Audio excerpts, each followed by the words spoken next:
सभी बच्चों का स्वागत है। आज हम सीखेंगे उदाहरण 16 जो आपकी एनसीईआरटी बुक में पेज नंबर 278 पर दिया गया है। तो आइए सबसे पहले प्रश्न को ही समझते हैं।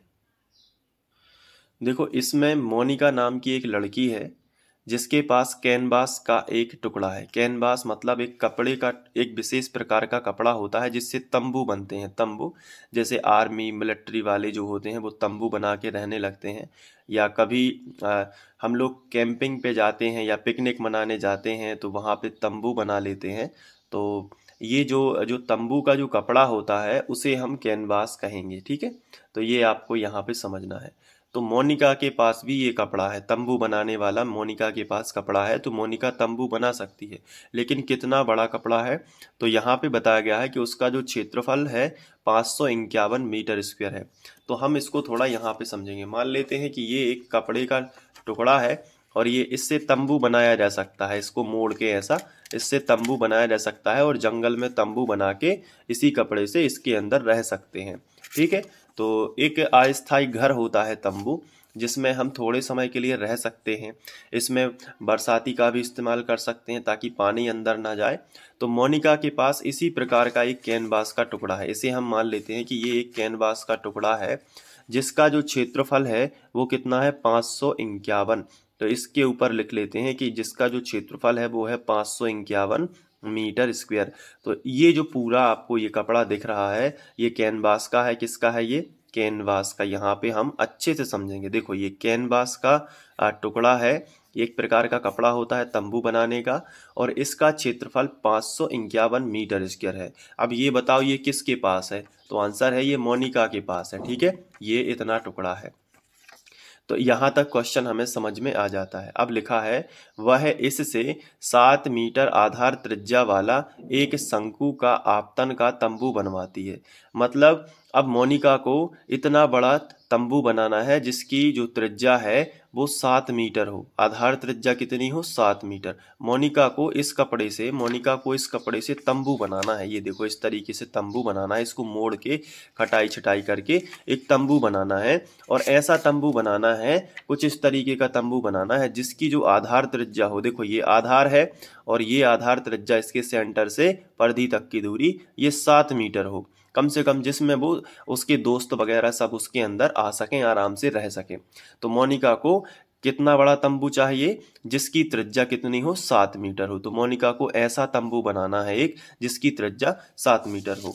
तो यहाँ पे देखो, मतलब इस शेप का वो तंबू बनाएगी जिसकी आधार की त्रिज्या 7 मीटर हो, इस तरीके से। ये तो थोड़ा सा बड़ा तंबू वो बनाएगी क्योंकि 7 मीटर बहुत होता है।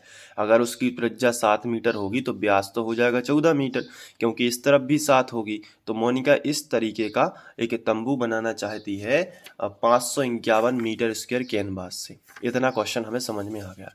लेकिन क्वेश्चन में आगे लिखा है कि यह मानते हुए कि सिलाई में और कटाई में, क्योंकि तंबू जब बनाते हैं तो तंबू को सिलना भी पड़ता है और कभी कभी तंबू को काटना भी पड़ता है जो एक्स्ट्रा होगा।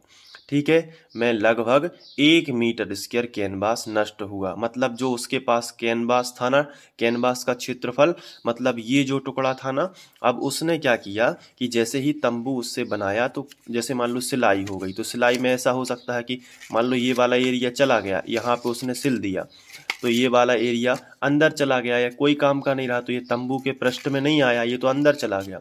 तो ऐसे समझ लो कि सिलाई कटाई में 1 मीटर नष्ट हो गया।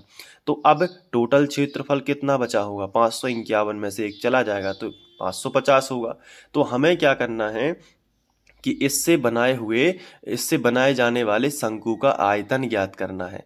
तो देखो, इससे बनाए जाने वाले शंकु का मतलब तंबू ही है, क्योंकि शंकु के आकार का ही होता है तंबू। तो ये आप देख सकते हैं कि ये जो तंबू है इसको बनाने में 1 मीटर स्क्वायर जो है कैनवास का कपड़ा नष्ट हुआ। तो पहले मोनिका के पास इतना 551 मीटर स्क्वायर कैनवास का कपड़ा था, लेकिन सिलाई कटाई में 1 मीटर स्क्वायर कम हो गया, तो कितना बचेगा? 550 मीटर स्क्वायर बनेगा। मतलब 550 मीटर स्क्वायर से ये तंबू बना है।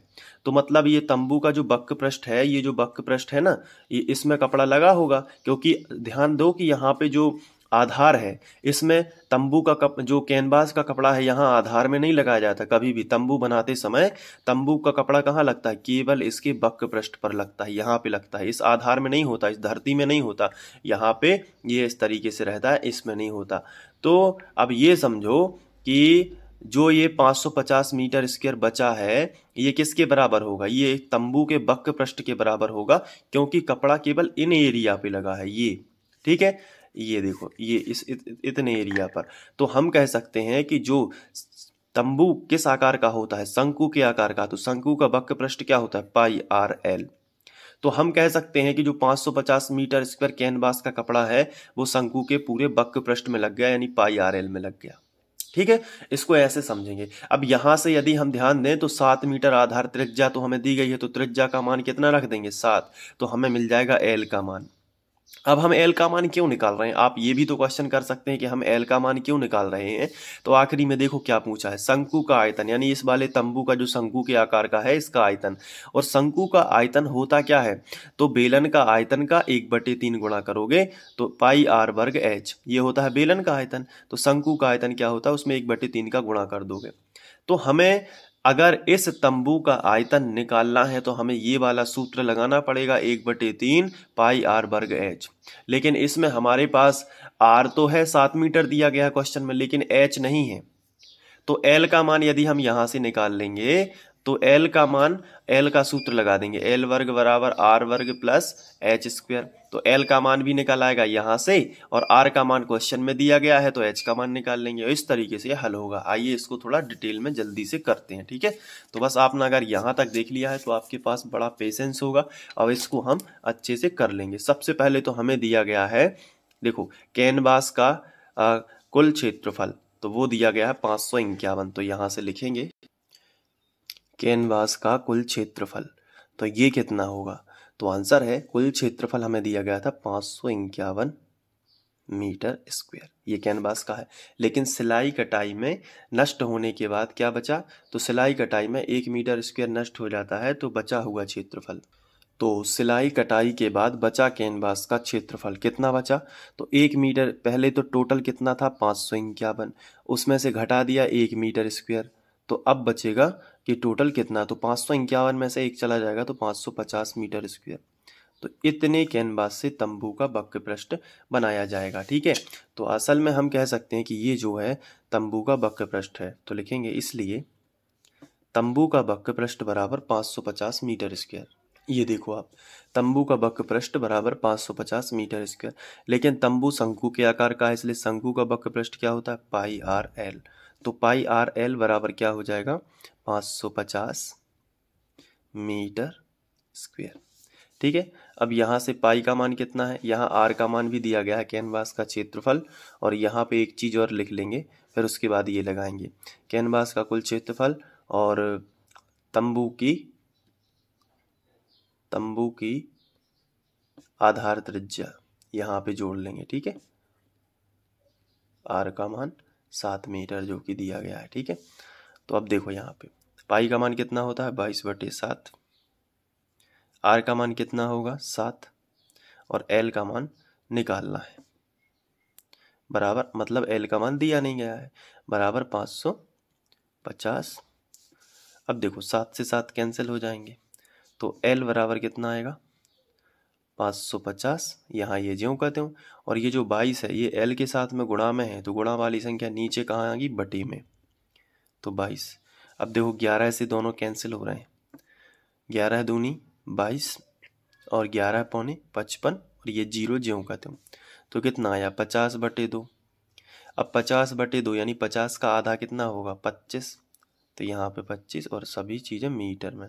तो रिया ऊंचाई कितनी आ गई है इसकी, तंबू की 25 मीटर।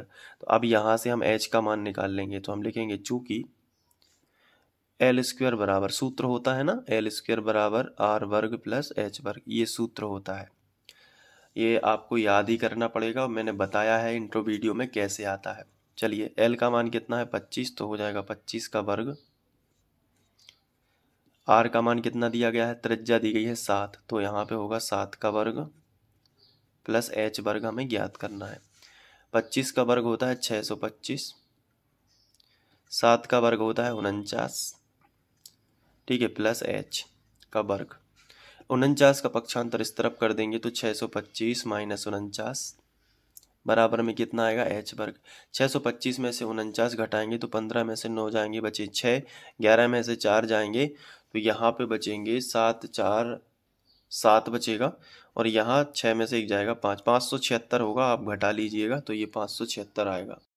और 576 यहाँ पे वर्ग घटेगा तो वर्गमूल, तो h वर्ग का वर्ग हटा के यहाँ पे कर देना वर्गमूल। 576 बराबर कितना आएगा, h। 576 24 का होता है तो 24 बराबर h, या h बराबर 24 सेंटीमीटर, ये सॉरी मीटर आएगा। तो हाइट कितनी है, 24 मीटर। अब इसलिए हम तंबू का आयतन निकाल लेंगे, तो यहीं पे कर देते हैं, यहाँ पे पार्टीशन करके तंबू का आयतन। तो तंबू का आयतन कितना होगा, तो इसके लिए आपको ये देखना होगा कि तंबू है शंकु के आकार का, तो शंकु का आयतन 1/3 पाई r वर्ग h होता है। तो 1/3 पाई का मान कितना होगा, 22/7, और r का मान कितना होगा, r का मान हमें 7 दिया गया है, तो 7 का r का वर्ग है तो 7 का भी वर्ग यानी 7 × 7, और h का मान हमने अभी निकाला है जो कि 24 है, तो यहाँ पे रख देंगे 24। अब देखो यहाँ पे 7 से 7 कैंसिल, 3 नीचे के 3 एकम 3 और ऊपर के 3 8 है 24, तो कितना बचेगा 22 गुणित 7 8 56।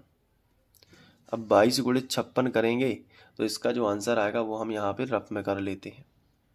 तो 56 गुणित 22 लिख लिया हमने, इसको इस तरफ, इसको इस तरफ। 2 छम 12, 12 की 2 हासिल आ जाएगी 1, 2 पंचे 10 और 1 11।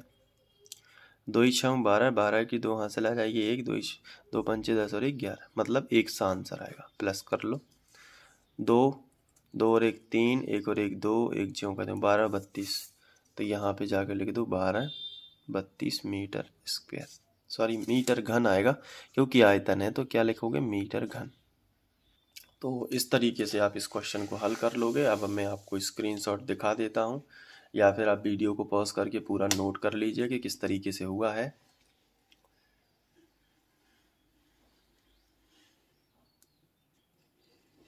ये देख लो आप पूरा।